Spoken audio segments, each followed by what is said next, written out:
thank you for subscribing to us. So imagine a dusty, unpublished, typewritten manuscript just sitting in a cardboard box for over 70 years. Wow, 70 years, just lost. Literally lost to time. The author was this pioneer of the early 20th century New Thought movement.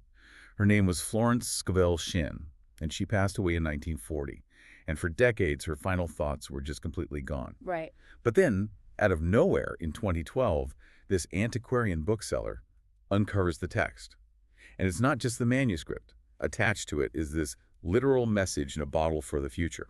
A sticky note from the past. Exactly.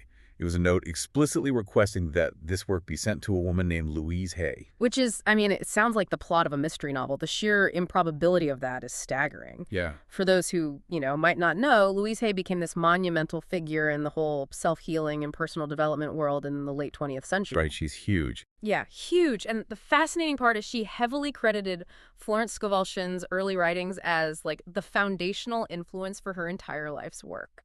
So for an unpublished manuscript from 1940 to explicitly ask to be delivered to Louise Hay decades later. It's wild. It really is. And she then helped bring it to the public in 2013 under the title, The Magic Path of Intuition. It really feels like a piece of history, finding exactly who it was meant for. Yeah, absolutely. So today we're taking a deep dive into this specific text. We're looking largely at the insights pulled from its Persian translation notes and the introduction. Mm-hmm.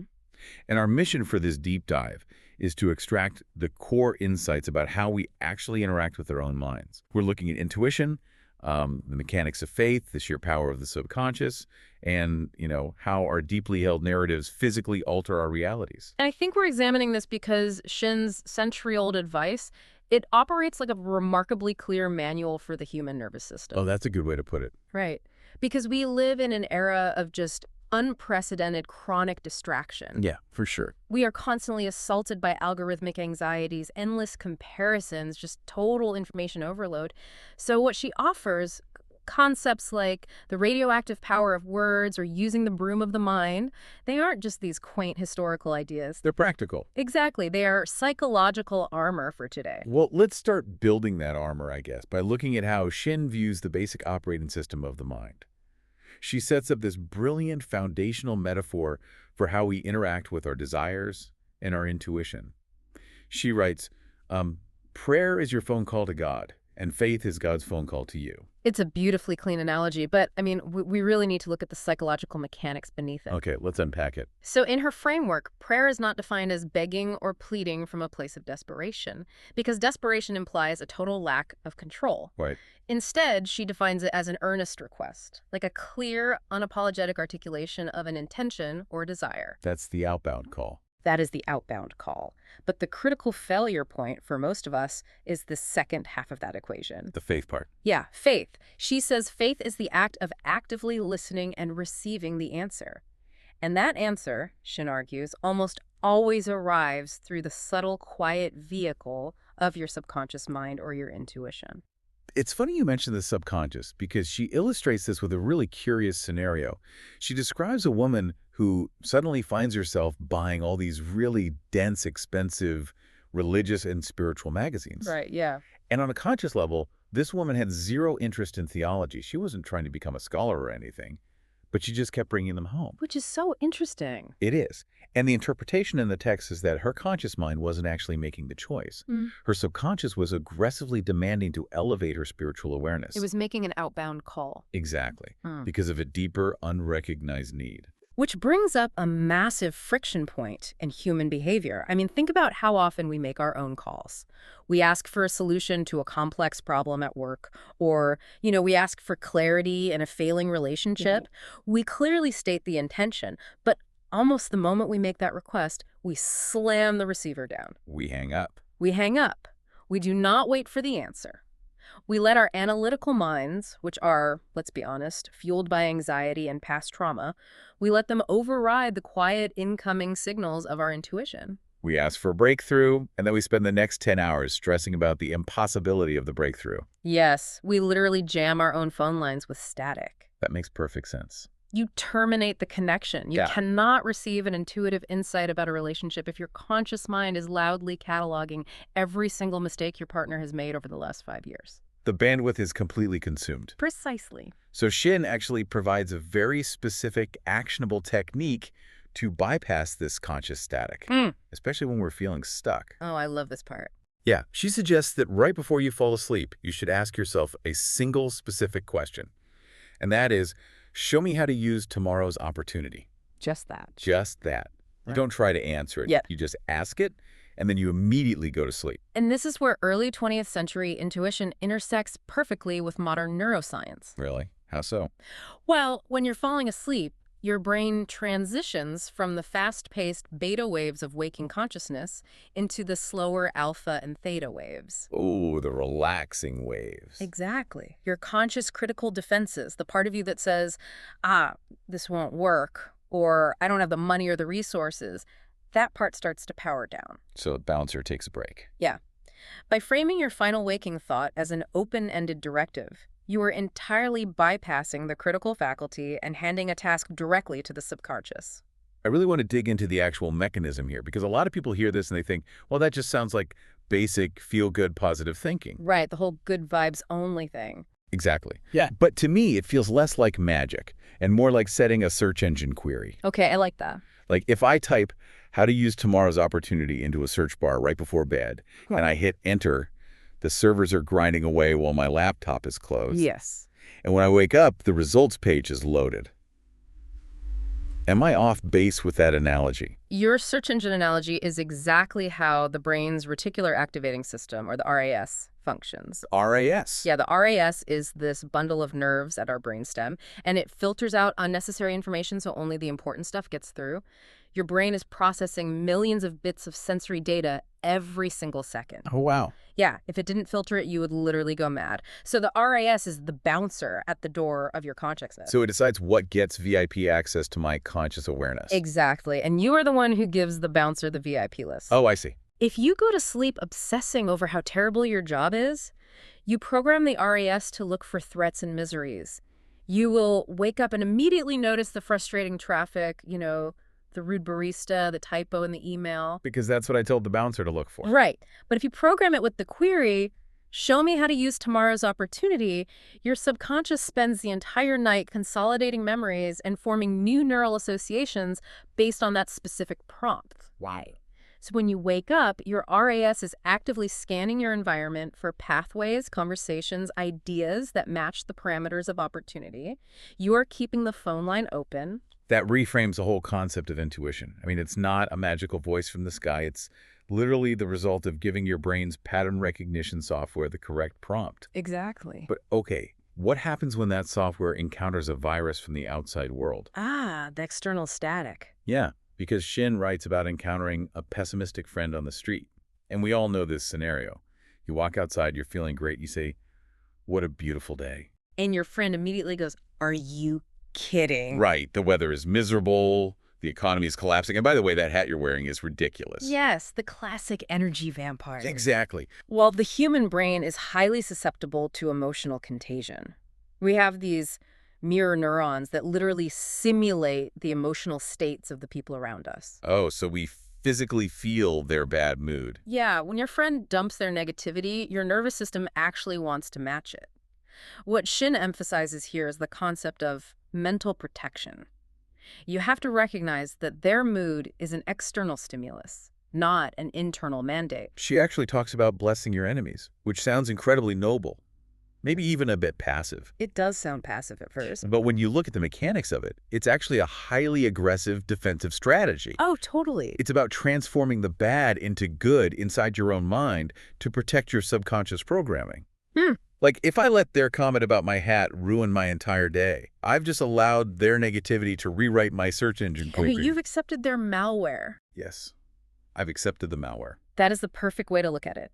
Blessing them, in a psychological context, is the act of cognitive distancing. Cognitive distancing. Right. By wishing them well, or, simply refusing to engage with their bitterness, you neutralize the emotional charge of their words. Makes sense. You are creating a boundary that basically says, I recognize you are suffering, but I refuse to let your internal state dictate my internal state. You keep your optimistic hat firmly on your head. I love that. Because if you react with anger, you dump cortisol into your own system, your focus narrows, you lose the capacity to see the opportunities your RAS was supposed to be looking for. Right, the bouncer gets distracted. Exactly. Hmm. By remaining unbothered, your subconscious remains programmed for your own goals rather than being derailed into a defensive reactive state. That idea of words acting as a virus or a catalyst leads perfectly into how we project our realities outward, Yeah. especially when it comes to the tangible physical world. Mm. Shinn uses a phrase that completely stopped me in my tracks when I read it. She refers to the radioactivity of our words. It is such an incredibly evocative term, especially when you consider the historical context of when she was writing. Right. The 1920s and 30s. Yeah, in the 20s and 30s, radiation was this newly discovered, invisible, and terrifyingly powerful force that could literally alter physical matter at a cellular level. It penetrated solid objects. Right, it was practically magic to them. Exactly. And she is applying that exact scientific property to human speech.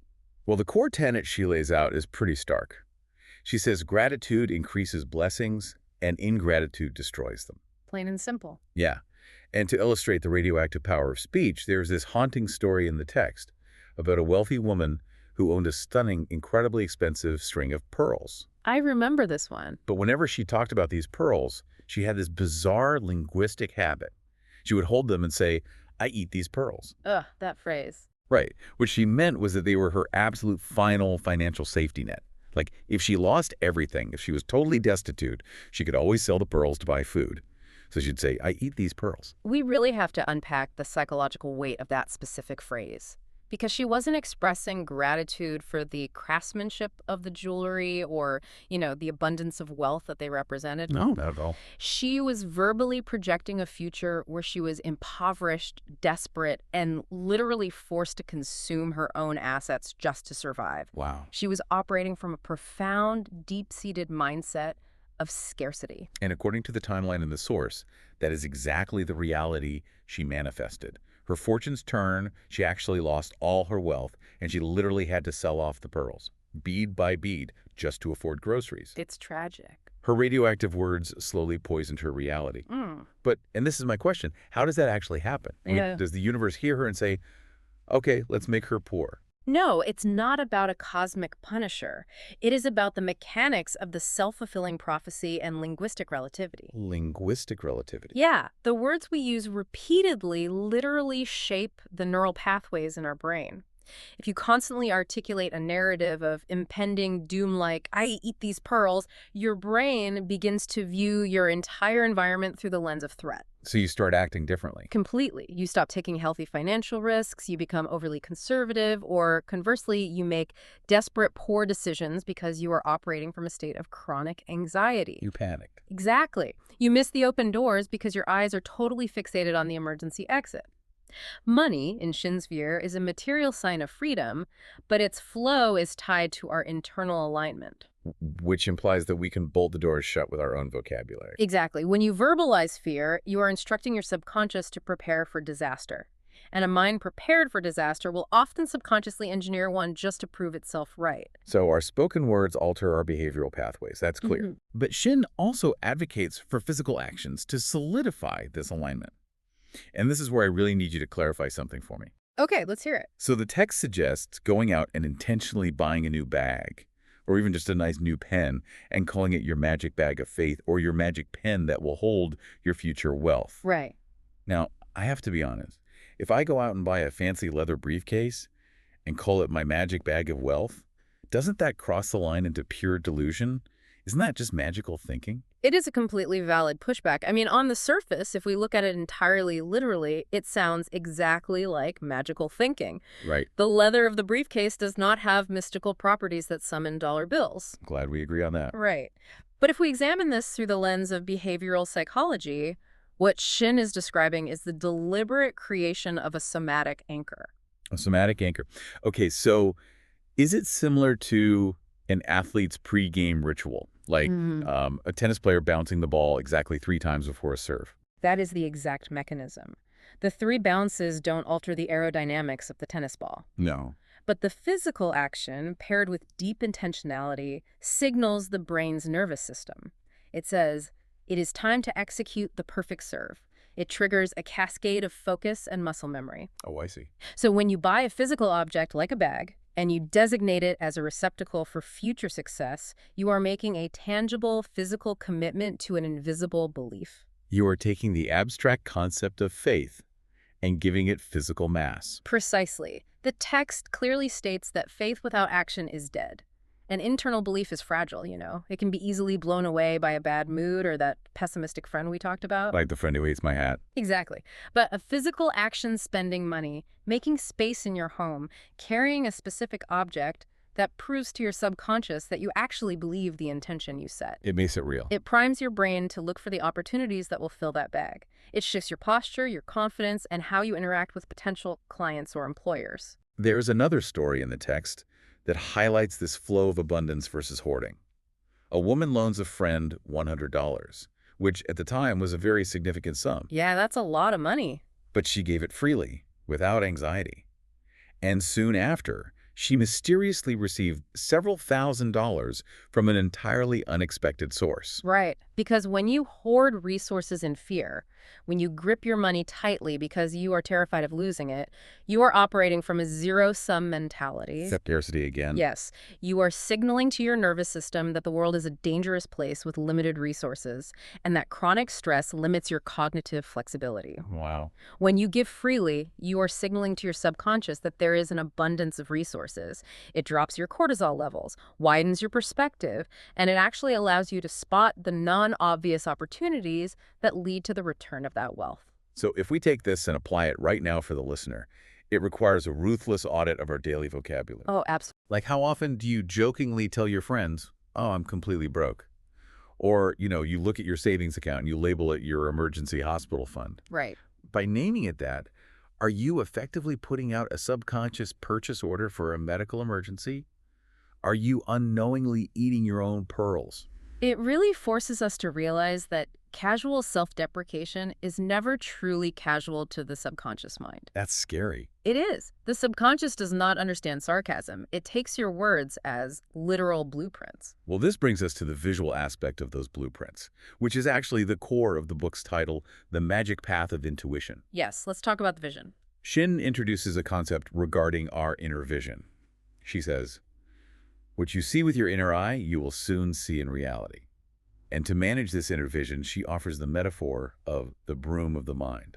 The visual cortex of the human brain is incredibly powerful. Neurologically, the brain really struggles to differentiate between a vividly imagined scenario and a reality that is actually happening. Wait, really? Yes. If you close your eyes and vividly imagine slicing a lemon and biting into it, your salivary glands will actually activate. Now my mouth just watered a little bit just thinking about it. Exactly. Your body reacts to the inner eye.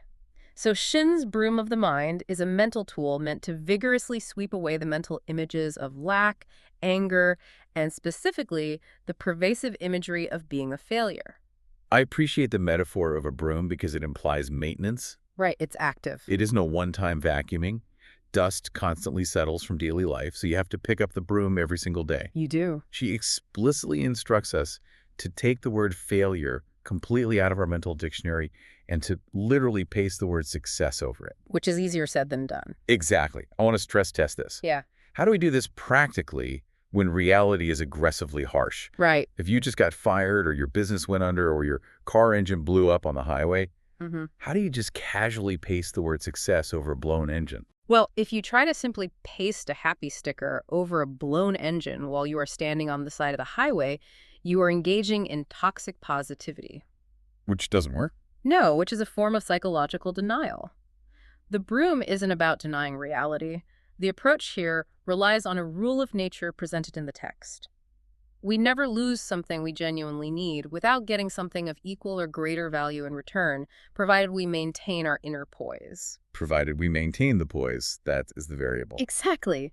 Pasting success over failure is the psychological practice of cognitive reframing. Okay, cognitive reframing. Yeah, cognitive behavioral therapy, or CBT, uses this extensively today. The lost job is not a failure of your identity. It is an event. Right. Reframing it means viewing it as the necessary removal of an obstacle to make room for a better aligned career path. But that better path only becomes visible if you don't drop your mental broom and let the dust of despair blind you to the next opportunity. Shinn actually uses one of the most vivid, visceral anecdotes to illustrate this mental pivot. The falling geranium pot. Oh, I love this story. It's so intense. You're walking down a city street, minding your own business, and a heavy clay geranium pot falls from a high-rise balcony. Just out of nowhere. It plummets down and smashes on the pavement right in front of your toes. You are inches away from a catastrophic head injury. Terrifying. Now, do you call it terrible luck that you were almost killed, or do you call it incredible luck that you survived? It is the ultimate Rorschach test for your locus of control. I mean, do things happen to you, or are you navigating a world where you have agency over your response? Well, but again, I have to push back on the biology of this. Go for it. If a heavy pot smashes at my feet, my autonomic nervous system is going to hijack my body. My heart rate is going to spike to 150 beats per minute. Adrenaline is going to flood my veins. Naturally. If I stand there shaking, trying to say, "Oh, what wonderful luck," I am gaslighting my own nervous system. Which is exactly why we have to distinguish between the immediate biological startle response and the narrative we construct after the adrenaline clear. Ah, the after story. Yes. The text uses a brilliant analogy to explain how to manage this narrative. Think about Cinderella. The fairy tale. Yes, think about her environment. Her stepmother and stepsisters were constantly feeding her negativity, abuse, and toxic input. They were dropping emotional geranium pots on her head from the moment she woke up until she went to sleep. She was living in a state of chronic psychological siege. Exactly. But what makes Cinderella the archetype of resilience? She never allowed their toxicity to penetrate her subconscious identity. She swept her mind. She performed the grueling chores, she existed in the harsh environment, but she maintained an impenetrable emotional boundary. Her inner vision of herself remained regal. Wow. That is why she was able to leave the glass slipper behind and step into her actualized identity. The stepmother could control her schedule, but she could not reach her inner eye. So reframing the geranium pot isn't about suppressing the adrenaline. It's about letting the adrenaline pass and then refusing to adopt the identity of a victim. Precisely. Toxic positivity demands you smile at the shattered clay. Genuine reframing acknowledges the shattered clay, respects the danger, but consciously decides not to adopt a narrative of being a target of the universe. You just keep walking. You say, the pot fell, the danger was real, but my inner poise remains intact. I am unharmed, and I will step around the debris and continue on my path. You protect your inner Cinderella from the stepmothers of circumstance. You are guarding the gateway to your subconscious, and the stakes for guarding that gateway are incredibly high, which brings us to the profound psychosomatic connections discussed in the text. This is where it gets very real. We're moving from external events like falling pots to our internal biology. The source explicitly links our physical health and the onset of disease directly to our emotional states and our unmanaged fears. And modern psychosomatic medicine and psychoneuroimmunology, they spend billions of dollars researching what Shinn was writing about a century ago. It's amazing she knew this. The premise is that the body keeps the score. Unexpressed fears, prolonged anxieties, and deeply held bitterness do not just evaporate. They manifest as physical pathology. There is a very dark, deeply unsettling story in the text about this exact mechanism. It details a mother who had a habit of completely ruining her family's holiday dinners. Yeah, year after year. Year after year, she would throw a tantrum, act out in a bad temper, and dramatically declare to her family that she didn't want to eat with them anymore. She'd say she wished she didn't even have to be at the table. So toxic. And fast forward to the following holiday season, and she is hospitalized with a severe illness. She is physically incapable of eating with The them. biology literally materialized her verbalized desire for absence. Yes. And her daughter actually visits her in the hospital and confronts her with this reality. The daughter basically says, you subconsciously asked for this. You repeatedly stated you didn't want to be at the table, and your body found a way to ensure you weren't. Talk about a wake-up call. And according to the text, when the mother saw the direct link between her bitter words and her biological reality, she finally let go of her resentment, and she experienced a rapid, seemingly miraculous recovery. We have to look at the biological pathway of how resentment actually causes illness. Because that sounds like magic again. It's not. When you hold on to bitterness or anger, your amygdala triggers the HPA axis, the hypothalamic pituitary adrenal axis. Okay. Your body floods with cortisol and adrenaline. Now, in short bursts, this is fine. You need it to survive. But chronic bitterness means chronic cortisol. Which is bad. Very bad. High cortisol suppresses the immune system, increases inflammation, and damages tissues. The mother's repeated angry declarations were keeping her immune system suppressed until an illness inevitably took hold. Wow. When she released the anger, the cortisol dropped, her parasympathetic nervous system kicked in, and her immune system could finally do its job and heal her. That is incredible. And the text makes direct links between specific types of emotional worries and physical symptoms, too. There's a story of a woman frantically pacing the streets because she is in a state of financial desperation. She needs exactly $200 to survive a crisis. And as she panics, she experiences severe blood pressure spikes, heart palpitations, and a feeling of physical paralysis. And the tragic irony is that her body was not diseased, her heart wasn't failing. It wasn't. No, her cardiovascular system was executing its programming flawlessly. The mind perceived a lethal threat, the lack of $200, and shouted, "Emergency." Oh, I see. The body doesn't know the difference between a charging tiger and an empty bank account. That is such a good point. It dutifully floods the system with adrenaline to fight the tiger, but you can't punch an empty bank account. Right. So the adrenaline just sits in the body, causing the heart to race and the blood pressure to skyrocket, resulting in that feeling of paralysis. The text also draws this fascinating linguistic and symbolic connection here. Shinn points out that the word for lungs is intimately connected to the concept of living and breathing. Right, the breath of life. Yeah. She posits that if an individual is deeply depressed, if they feel they have lost the meaning of their life, their body responds by physically restricting their ability to breathe deeply. The body mirrors the mind. The lungs suffer because the psychological will to live is suffocating. Similarly, she says the heart reacts directly to acute fear, and the skin often erupts in rashes or conditions in response to prolonged nervous stress. Well, the skin is the boundary between the internal self and the external world. When we feel our boundaries are constantly violated by stress, the skin often physically manifests that irritation. To counter this destructive biological cascade, the text offers an amazing counterexample. A woman loses a massive $30,000 investment. Ouch. Under normal circumstances, this is a one-way ticket to a psychosomatic breakdown, ulcers, severe insomnia, panic attacks. Absolutely. But instead of mourning the loss and letting the panic destroy her biology, she was advised to radically alter her mindset. She was told to act as if she were still wealthy, to rigorously maintain her inner poise. Keep the broom moving. Yes. She actively maintained a joyful demeanor. She swept her mind. And months later, her lawyer called to inform her of a sudden turn of events. The money was being returned to her. What she did was interrupt the stress cascade. By maintaining her poise and acting from a place of wealth, she kept her nervous system out of the fight or flight response. She didn't let the tiger in. Exactly. Because she wasn't paralyzed by cortisol, she retained her cognitive flexibility. She didn't burn bridges with her lawyer out of anger. She didn't make secondary, desperate financial mistakes. She kept the channels open. This is where I want you, the listener, to stop and take a physical inventory. Scan your body right now. Where are you holding tension?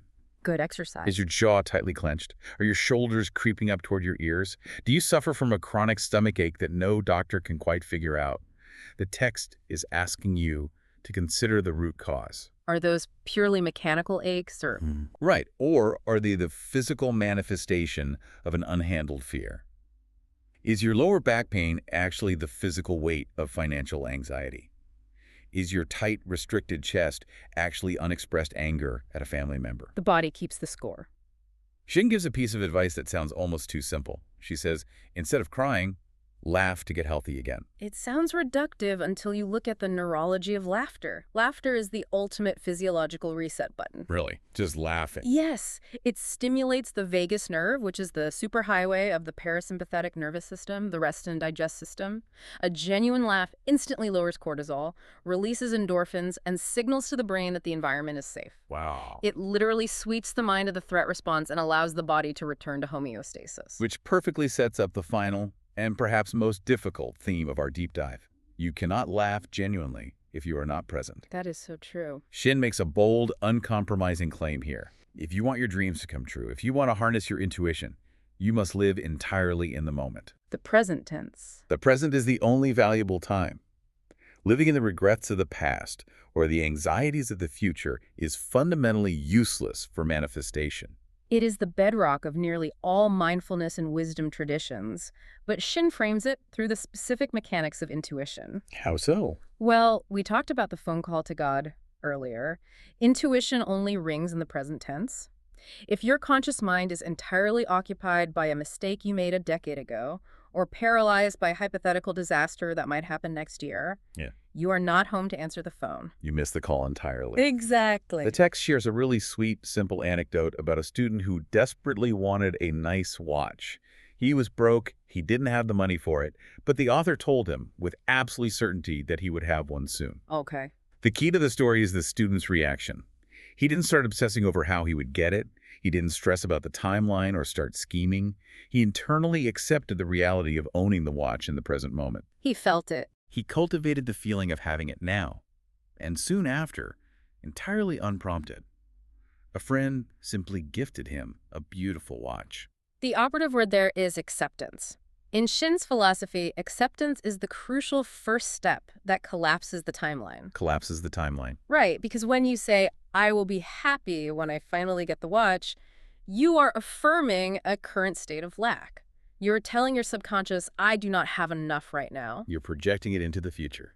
But when you accept the reality of the desire in the present, when you feel the gratitude for it before it physically arrives, you remove the inner doubt. You stop fighting the current, and you allow the manifestation to occur naturally. To contrast that peaceful student, the text gives us the exact opposite scenario. And it's an image that is both slightly funny and deeply tragic. Which one is this? It's the anecdote of the anxious man mumbling to himself on the street. He is frantically pacing back and forth, staring at the ground, clearly in a state of high distress. Okay, I picture him. A passerby finally stops and asks him, "Excuse me, what are you looking for?" And the anxious man looks up and replies that he doesn't actually know what he's looking for, but he's been frantically searching for it for an hour. Oh, wow. It plays like a comedy sketch, but it is a devastatingly accurate metaphor for the modern human condition. Exactly. That pacing, anxious man represents the default mode network of the human brain when it is left unchecked. The default mode network. Yes. When we aren't focused on a present task, our minds wander. We constantly search for peace, for validation, for a sense of security, but we are looking in the wrong time zones. The wrong time zones. We dig relentlessly through the archives of the past, looking to change things that are locked in stone. Or we scan the infinite horizon of the future, looking for a nameless something to finally make us feel safe. We're frantically searching the pavement for an hour for something we can't even name. Yeah. Because we refuse to just stand still, take a breath, and exist in the present moment. It's exhausting. If your mind is always projected into tomorrow, you will step right over the answers, the opportunities, and the intuitions that are sitting right at your feet today. And that is the ultimate cost of a wandering mind. Intuition is subtle. It does not shout over the noise of your anxieties. It requires the quiet stillness of the now. Let's zoom out and look at the massive landscape we've covered today. We covered a lot.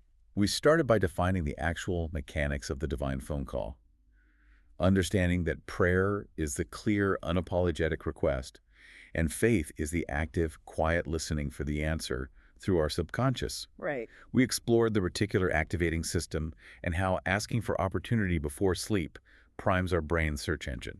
We unpacked the terrifying radioactive power of our words. Never eat your pearls. Never your pearls, because the language of scarcity literally constructs a reality of lack. We learned the necessity of somatic anchors, too, like the magic bag to give physical weight to our beliefs. Yeah. We discussed how to use the broom of the mind to sweep out the paralyzing dust of failure, utilizing cognitive reframing and the Cinderella mindset to protect our inner vision from the falling geranium box of life. And we took a hard look at the psychosomatic connection, realizing that our biology is constantly eavesdropping on our thoughts. Eavesdropping, I like that. We saw how unexpressed bitterness suppresses the immune system and how financial panic creates the exact same biological cascade as a physical attack.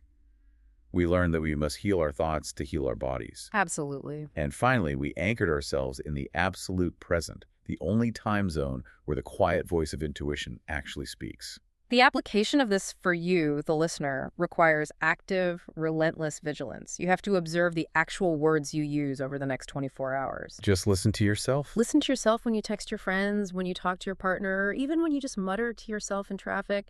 Are your words building a fortress of success? Or are they broadcasting a blueprint for disaster? Are you predicting your own downfall? Or are you preparing your magic bag for incoming blessings? Here is a final thought for you to carry with you as you step back into your day. Florence Scovel Shinn talked about prayer as a phone call to God and faith as waiting patiently on the line for the answer. Mm-hmm. She wrote this in a time of rotary phones, heavy wooden desks, and quiet, unplugged rooms. But look at the reality of our modern world. Our pockets are physically vibrating with actual digital notifications 24 hours a day. It's a constant. We are hopelessly tethered to the alerts of everyone else's emergencies, breaking news, and algorithmic outrage. It is an environment completely designed to destroy the present moment. Exactly. So ask yourself this. If your nervous system is constantly rushing to answer the loud, vibrating, manufactured alerts of the digital world, how will you ever be quiet enough to hear the soft, subtle ring of your own intuition? It is a profound question, and honestly, answering it might be the most important thing you do for your mind. Thank you for taking this deep dive with us. Keep questioning your narratives, keep sweeping your mind, and stay curious.